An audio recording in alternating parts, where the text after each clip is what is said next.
El protocolo ya lo vimos. Vamos a irnos a sistemas de archivos. Vamos a ver una parte teórica, algunos conceptos de sistemas de archivos. Bueno, ¿por qué es importante hablar de sistemas de archivos? Porque en cuestiones de administración, nuevamente, bueno, este es un tema básico que debe manejar el administrador. Poder tener elementos para, si es necesario, mover información entre distintos sistemas de archivos. Pero, ¿qué es un sistema de archivos? Pues, si lo queremos resumir, es una forma de organización de la información, pues el formato básico o la estructura básica son carpetas o directorios y archivos. Eso es un sistema de archivos. Pero dependiendo del sistema operativo, puede haber distintos sistemas de archivos que pueden ser soportados. Así hablemos de Windows o de Linux, hay más de un sistema de archivos que está ligado a esos sistemas operativos. Cada uno de los sistemas de archivos tiene sus propias características, sus propias ventajas, que pueden ser flexibilidad, que pueden ser robustez, que puede ser seguridad. De hecho, una característica con la que nace cualquier sistema de archivos en Linux es la seguridad, cosa que no sucede en Windows. En Windows nace la seguridad de los sistemas de archivos a partir de NTFS. Bueno, entonces vamos a ver que en el caso de Linux, voy a enfocar específicamente a Linux, pues hay una serie de sistemas de archivos que son, digamos, como una familia X, así le llamaría yo, ¿sí? Como es familia, digamos, son compatibles, se puede acceder a información de un sistema de archivos, bueno, que sigue un esquema de sistema de archivos, es decir, de S4 yo puedo acceder a sistemas, a información que está en formato de X3 o en formato de X2, sin problema.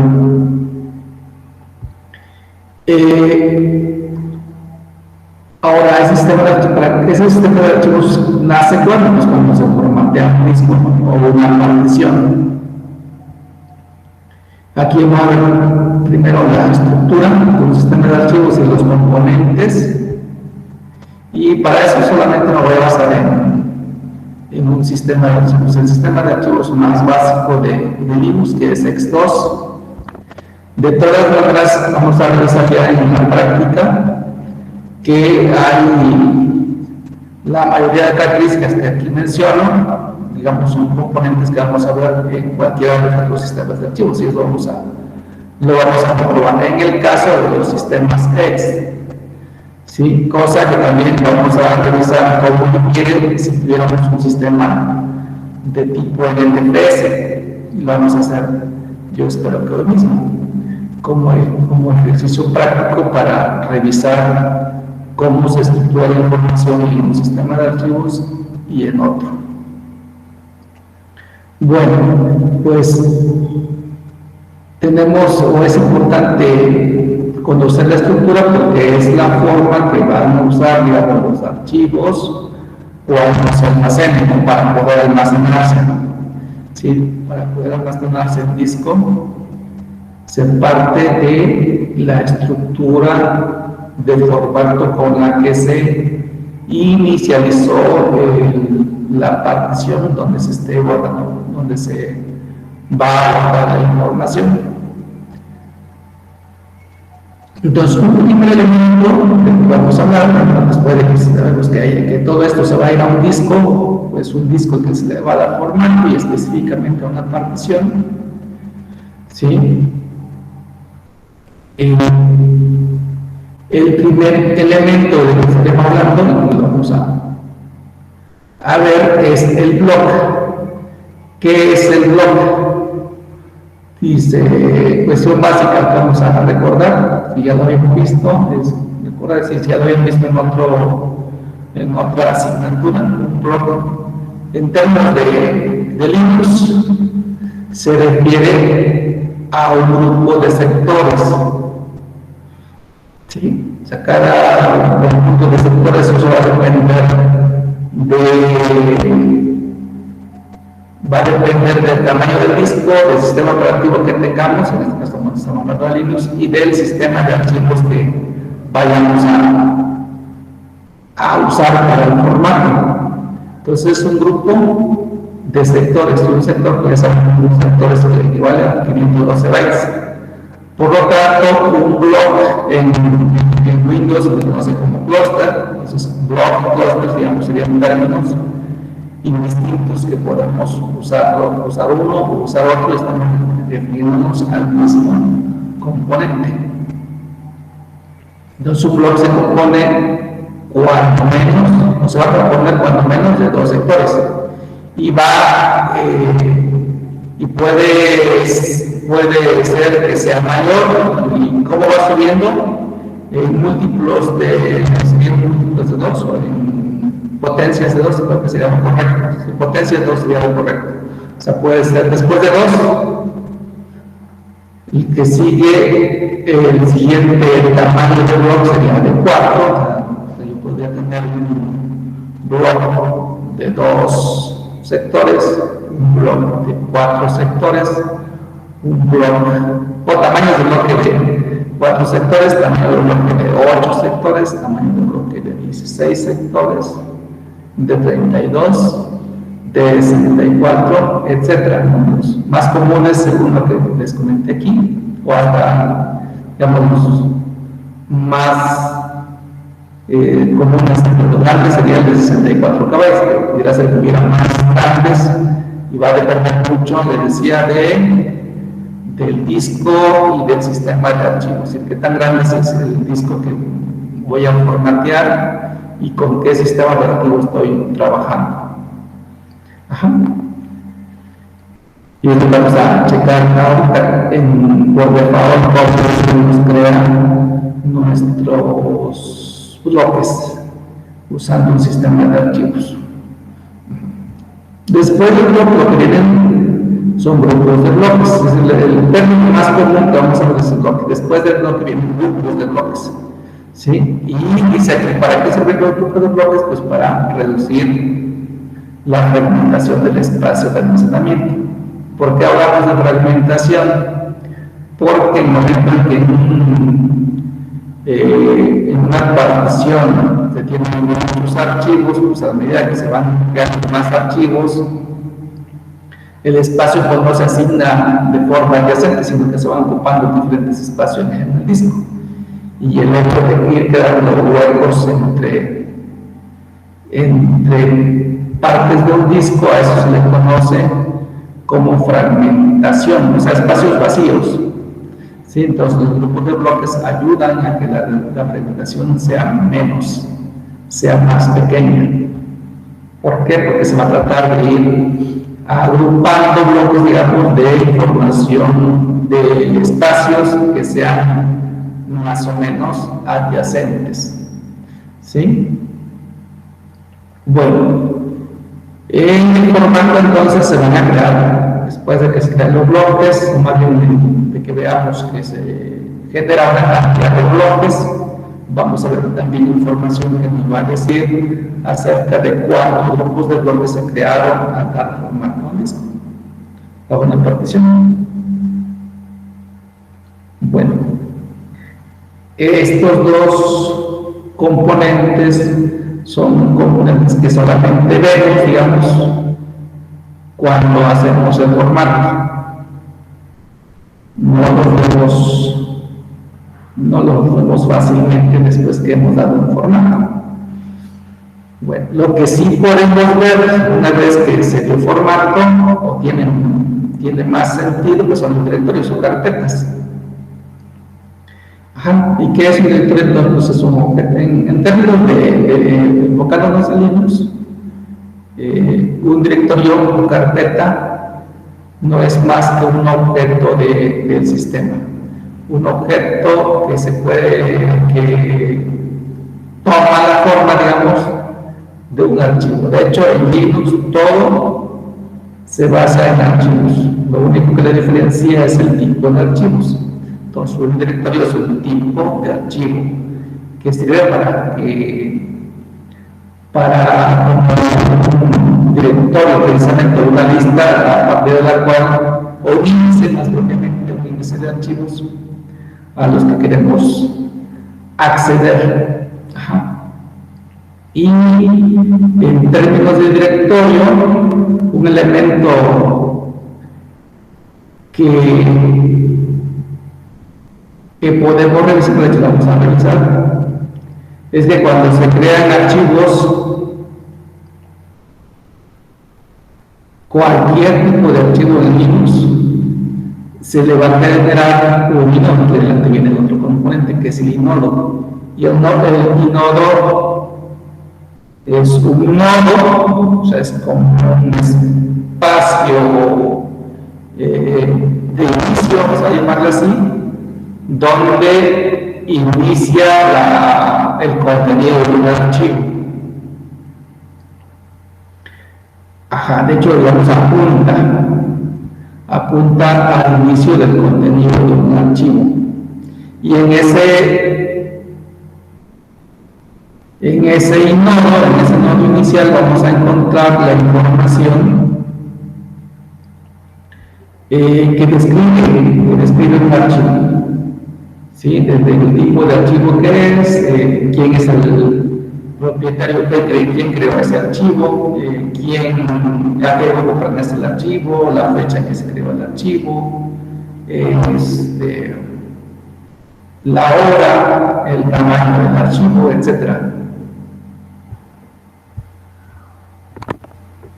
Entonces acá tenemos, de hecho, el nodo. Entonces aquí está la información que vamos a encontrar en un inodo. ¿Sí? Y obviamente ese inodo va a ser único para cada archivo que se cree.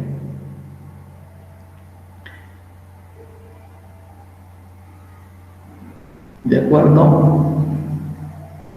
Bien. Y bueno, ahorita en la práctica vamos a ver algunas cosas adicionales con los inodos para tratar de comprender un poquito más, si es necesario, la importancia que tienen los inodos en el sistema de archivos.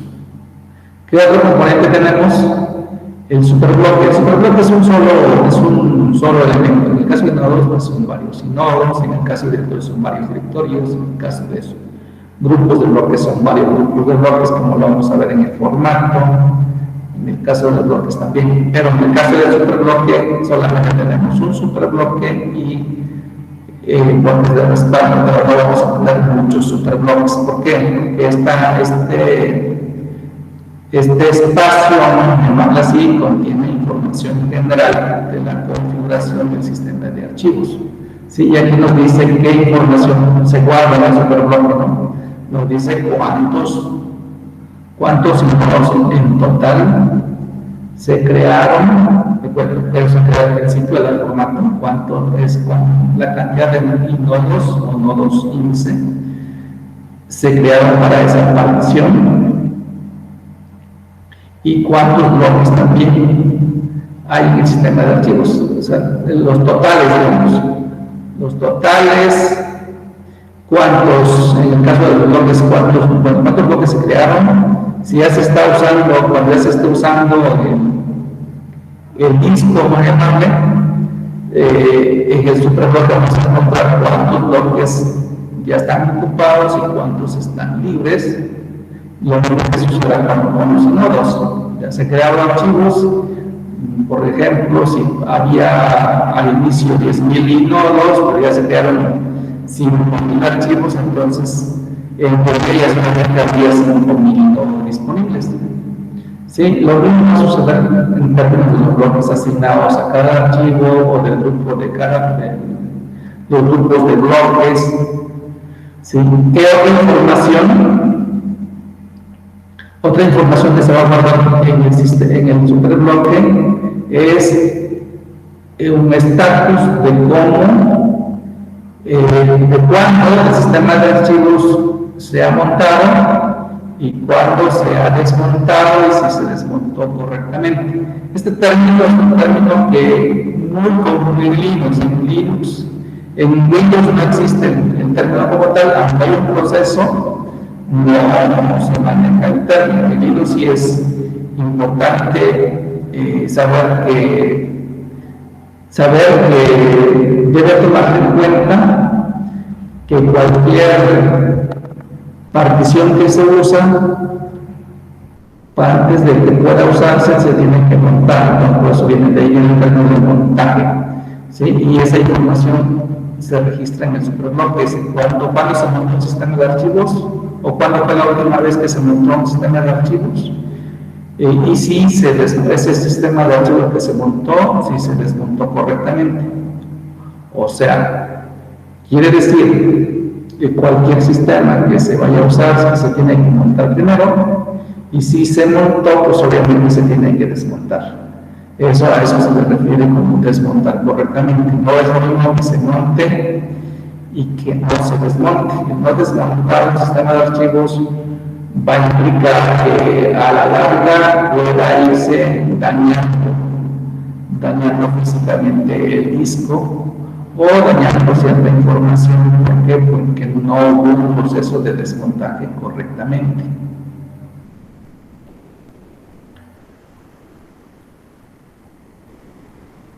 ¿Ok?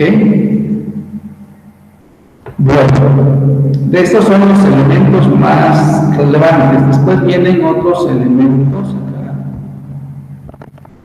Sí, ya tenemos el superblog. Okay.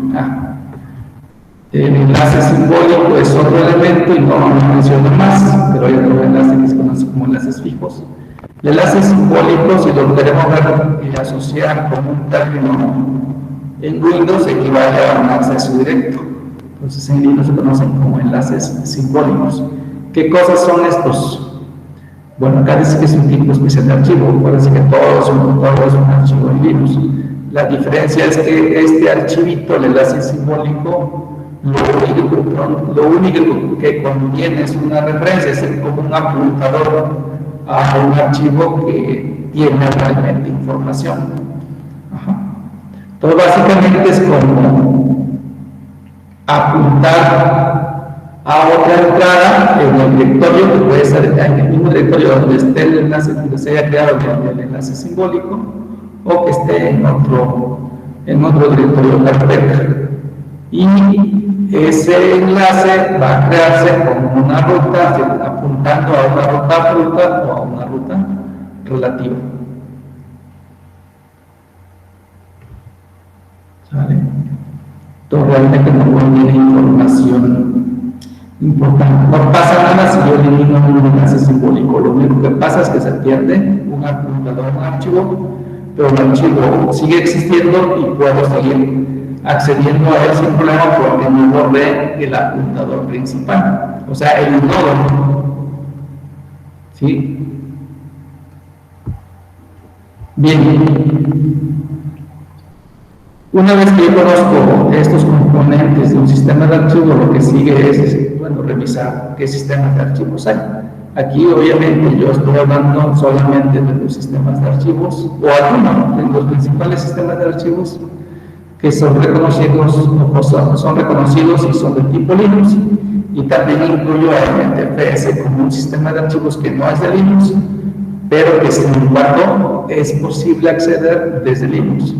¿Sí? Y es importante en este caso, ¿por qué? Porque un ambiente de producción podría ser necesario querer acceder a información. Es decir, estoy en un sistema de Linux, pero quiero acceder a información que está en Windows y que tengo el disco en la misma máquina que tiene Linux y que no quisiera tener que entrar a Windows para poder ver la información, sino que directamente desde Linux yo puedo acceder a la información. ¿Sí? Acceder ya sea para leer o para escribir información. Bueno, entonces esos son Los sistemas X, ya me los escribí aquí. Entonces, además de los sistemas X, está este otro sistema de archivos, que es un sistema de archivos que desarrolló IBM para sus propios sistemas y que, sin embargo, se puede acceder a una información que sea de este sistema de archivos. Ahorita en la práctica vamos a ver si podemos crear un sistema de archivos tipo JFS. No lo verifiqué, pero vamos a checar si lo podemos crear. Si lo podemos crear, quiere decir que pues puedo guardar información ahí y puedo acceder. Se supone que como es del tipo Linux, obviamente puedo acceder. Igual lo mismo sucede con el CDFS, es otro sistema de archivos alterno a X4 con mejores características. Dice aquí que en un tiempo lo estuvimos usando esta distribución, lo que es SUSE. XFS es un sistema de archivos parecido al JFS, o digamos similar al JFS, solamente que para funcionar en sistemas de procesamiento paralelo. Esa es la diferencia entre XFS contra JFS. Entonces es una mejora, digamos, del JFS para procesamiento paralelo. Y bueno, NTFS pues es un sistema que no es Linux, pero que ya en las distribuciones actuales de Linux, la mayoría, si no es que todas, y eso lo vamos a verificar ahorita, para los que ya tengan su máquina virtual, vamos a verificar si podemos acceder a un sistema NTFS.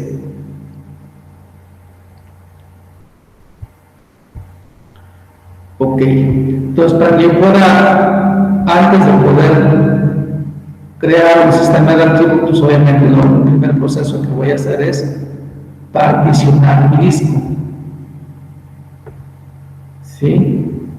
E inclusive cuando estamos trabajando con Windows, pues ni siquiera nos damos cuenta si se particionó el disco durante la instalación de Windows, pero lo cierto es que sí.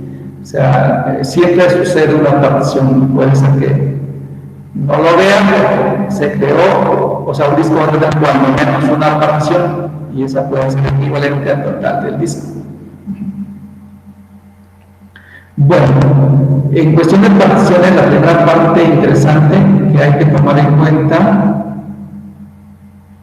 es que hoy tenemos dos tipos de particionamiento, y eso tiene que ver con la forma que toma la tabla de particionamiento, que es una tablita donde se va a registrar la información de cada partición que tiene el disco. Entonces, la primera forma de particionamiento es, digamos, la tradicional, la puse como tradicional, y se basa en BIOS, ¿sí? Y al basarse en BIOS, o lo que dicta BIOS es que esa tabla de particionamiento se guarda en el sector de arranque maestro.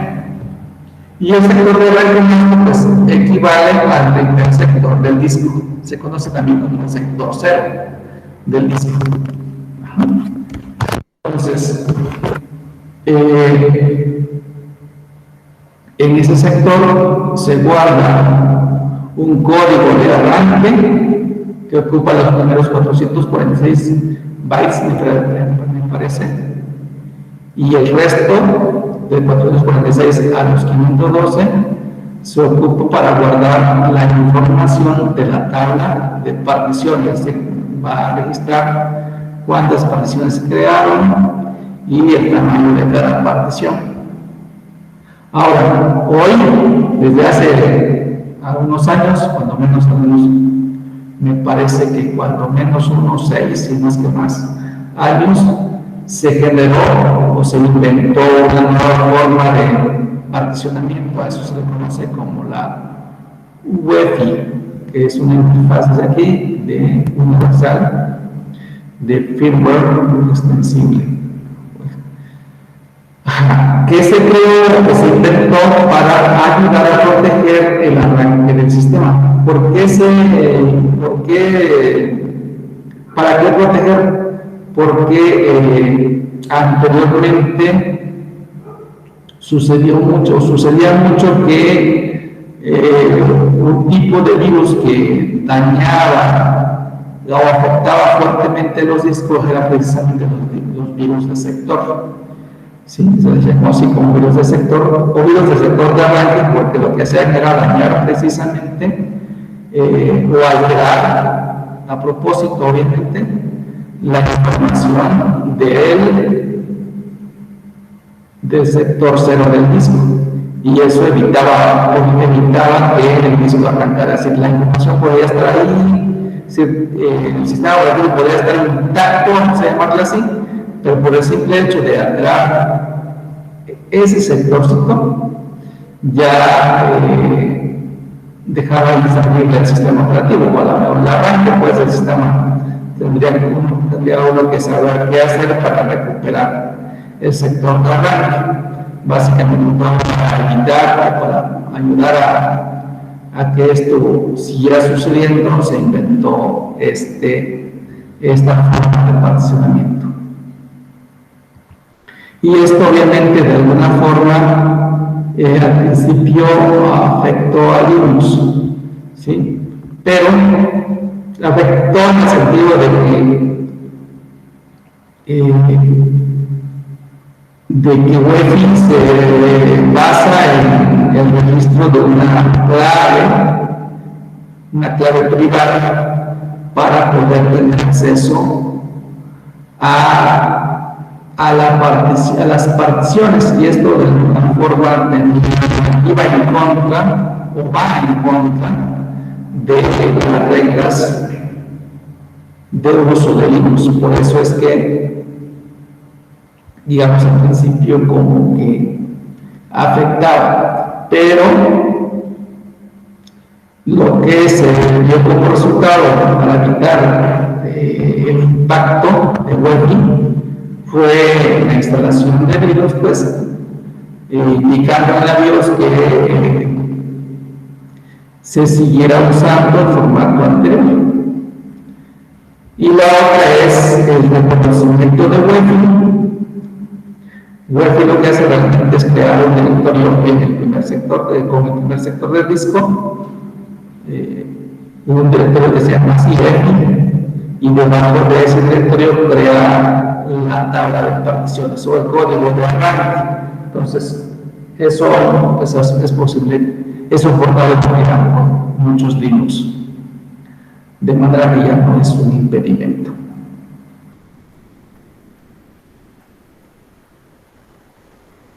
Ok, entonces seguimos ahora con las particiones. Si quieren ver la parte, también esto es interesante, el proceso, ¿no?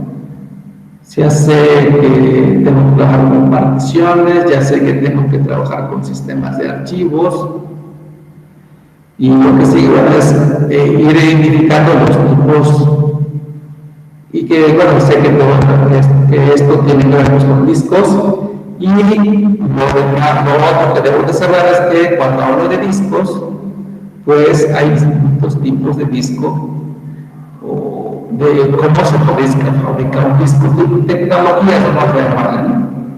Y yo aquí identifiqué estas tecnologías IDE, tecnologías SATA, tecnologías SCSI, tecnologías SD, como tecnologías de fabricación de discos. ¿Por qué lo señalo? Porque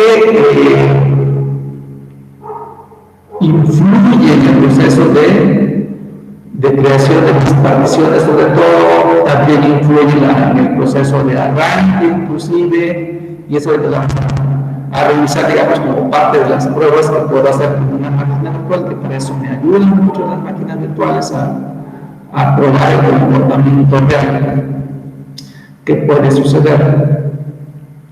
Ajá. Entonces, en una máquina es posible, creo que de repente puede suceder que tenga en un disco, es decir, puedo tener IDE, puedo tener IDE y SATA, puedo tener IDE y SSD o SATA y SSD. Y eso puede afectarme al arrancar. Vamos a revisar ese aspecto. ¿Por qué? Porque, bueno, digo esto porque lo que hago en la máquina virtual me va a indicar el comportamiento que puede suceder en un ambiente real. ¿Sí? Es decir, si me tomo en cuenta ciertas consideraciones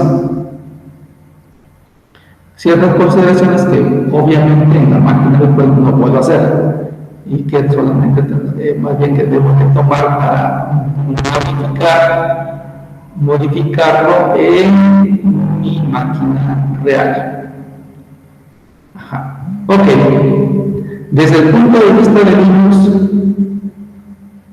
algo importante a tomar en cuenta es que Linux identificar a los discos por el tipo de tecnología primero, y luego los ordena. En el caso de los discos como tales, los va ordenando por tomarlo de las letras del alfabeto, como A, B, C, D, ¿sí? Y solamente que diferencia solamente dos tipos, es decir, los IDE se van a llamar HD, serían discos HD, y luego si tenemos más de un disco HD, lo ordenaría como HDA, HDB, HDC, HDD, etc.